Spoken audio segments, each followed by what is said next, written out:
Hi friends, మీకు ఈ video నచ్చితే లైక్ చేయండి, సబ్స్క్రైబ్ చేయండి. జై చీఫ్ గెస్ట్గా కాలేజ్కి రావడంతో ఇక అక్కడ కల్చరల్ ప్రోగ్రామ్స్ జరుగుతూ ఉంటే జై కుర్చీలో కూర్చొని మొత్తం చూస్తూ వింటూ ఉంటాడు. అప్పుడే జాను పాట పాడుతూ ఉంటుంది.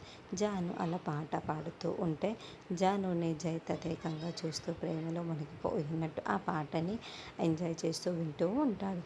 ఇందాక జాను కటౌట్ దగ్గర నిల్చున్నప్పుడు జాను మాట్లాడిన మాటలు, ఆ టచ్ మొత్తం కూడా గుర్తు చేసుకుంటూ జై చాలా చాలా సంతోషపడుతూ ఉంటాడు. అలా జాను సాంగ్ పూర్తి కావడంతో అందరూ చాలా సంతోషంగా క్లాప్స్ కొడుతూ ఉంటారు. విశ్వ ఏమో ఫ్రెండ్స్తో బయట మాట్లాడుతూ ఉంటాడు. రే, ఈ కల్చరల్ ప్రోగ్రాం అయిపోయే లోపల నువ్వు జానుకి ప్రపోజ్ చేస్తున్నావా లేదా? ఒకవేళ అలా చేయలేదే అనుకో, జరిగేది రెండే రెండు విషయాలు అని చెప్పడం.